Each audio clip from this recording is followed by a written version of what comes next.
Yo, what's up, pirates? It's your homeboy GM with One Piece chapter 1007. Let's get into this. But before I continue this review, let me just remind you that it is very important to encourage the manga industry by purchasing the official releases.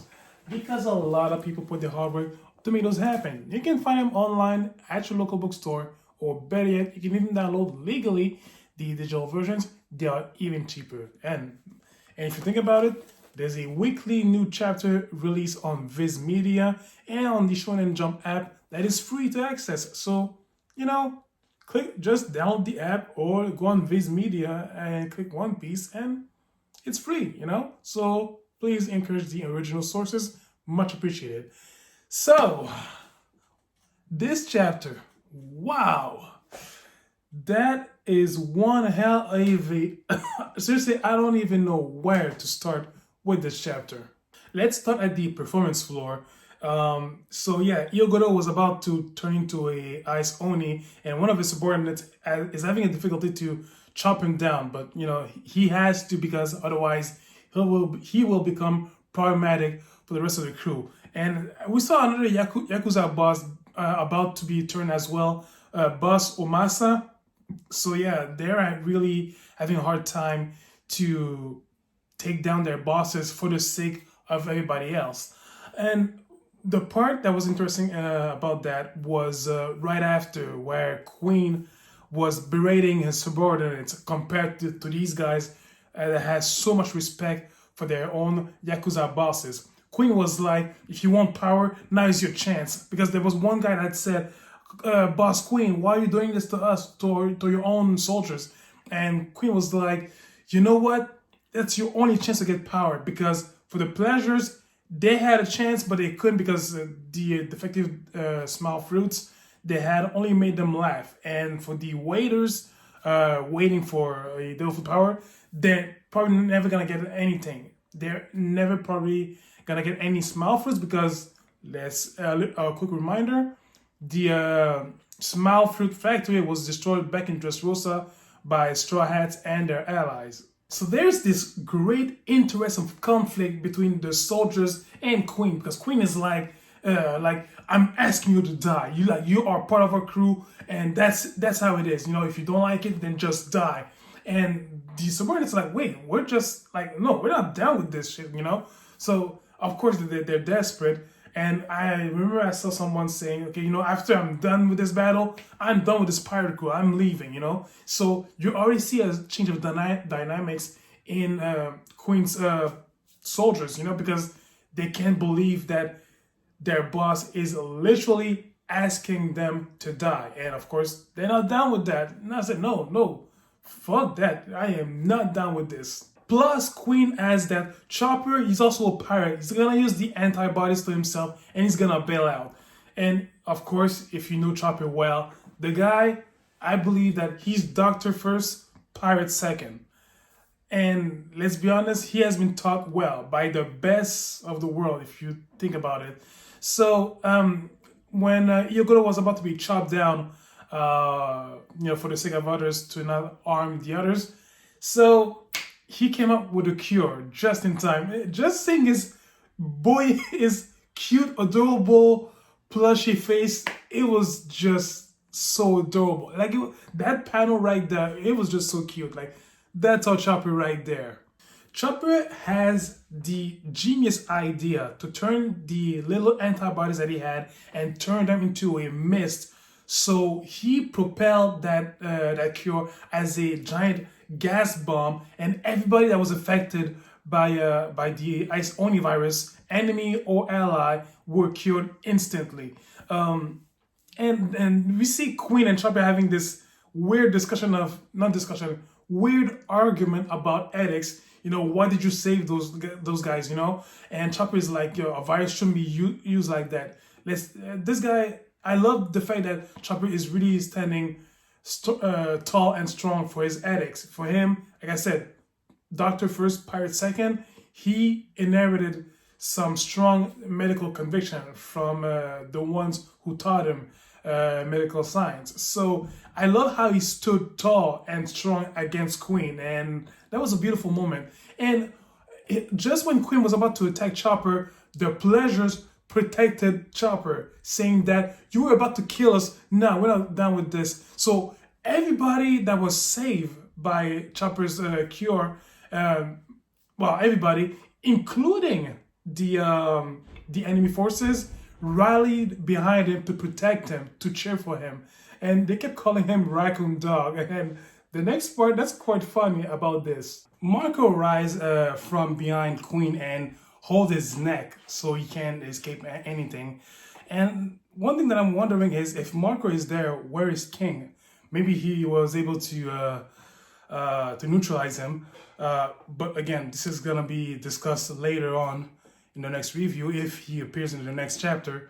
And I love how Marco is looking at Chopper, now pop him. And Chopper solos a Rumble Ball, which we haven't seen that in a long time.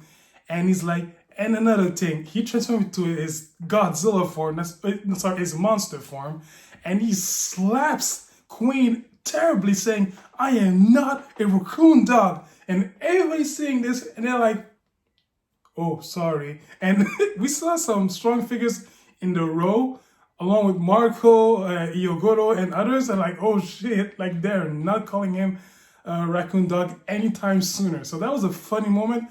But man, Chopper, like, bitch slapping Queen, that was epic.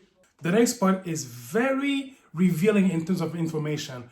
And I'm not even surprised about that. Kaido, going back a little bit, we get to the part where we see Shinobu, Momonosuke, and Yamato.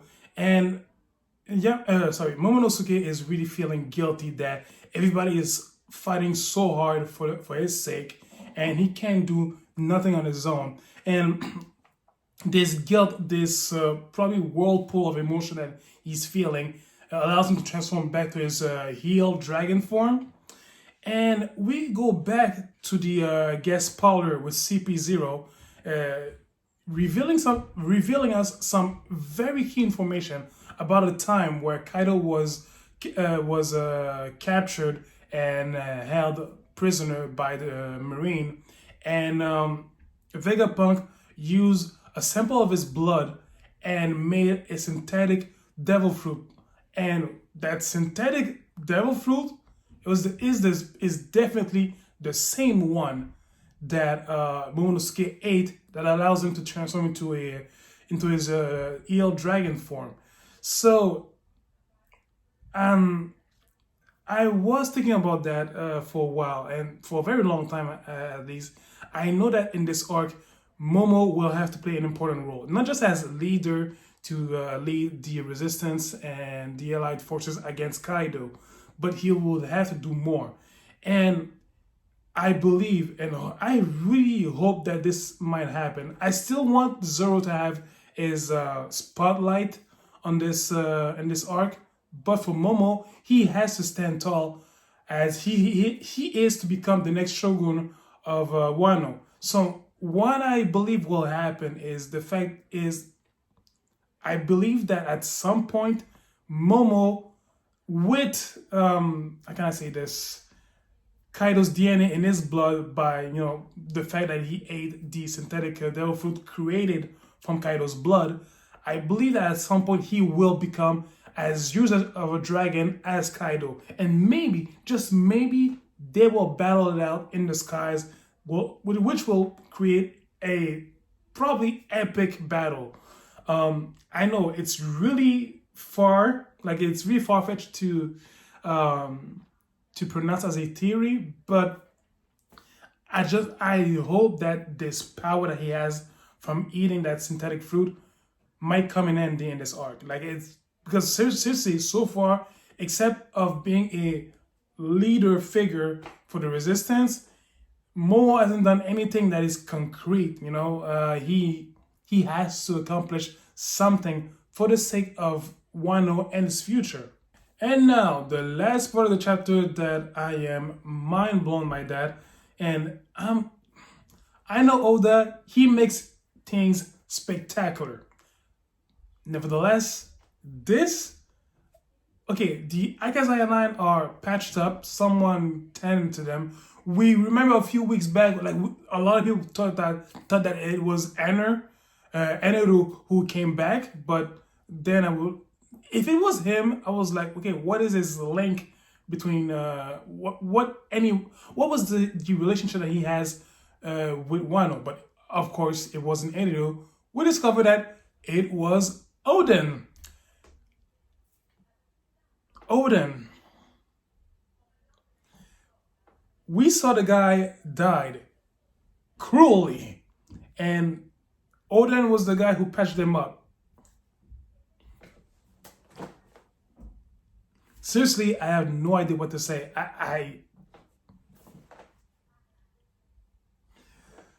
Okay, either this is an illusion, either the guy, I thought that it might have been an illusion, but I mean, all of them are seeing the same figure. So, seriously, I have no. Maybe someone is disguising. Maybe someone is disguising as Oden to drop their guard.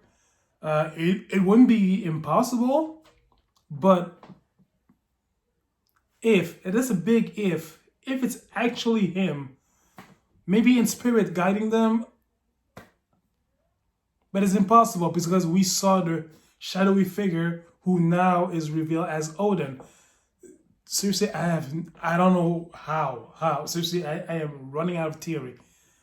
Someone using a devil power to shift shape. Sorry. Okay, I don't know. Seriously, I am just as speechless. Like, I don't know how that will be possible. Seriously, guys, let's talk about this in the comment section because this is, look, honestly, the way that he died was so grand and majestic, you know, sacrificing himself for the sake of Wano and his friends. So if, and that's a big if, it is actually Oden that came back to life somehow, I know that Oda will well explain it because him resurrecting a dead character, that's not really his style. Like, I mean, he's done that in the past, but in a very well explained way. So my guess is this is not the real Oden at some point. Like, it can't be the one unless he was somehow revived in a well-explained manner. But other than that, I don't think that's the real guy. But anyways, that was a chapter, an incredible one. What are your thoughts about this chapter? Did you love it? Did you hate it? I don't know. I don't read minds. I am not Professor X. So please use the comment section. Let's all talk about it. Please leave a thumbs up. It really allows my video to be seen by many people. Subscribe to my channel if you love the content. And guys, I'll catch you guys in 2 weeks. One Piece is going on break next week. So, pirates, in the meantime, please do me a favor for your homeboy. Take care of yourselves. See ya.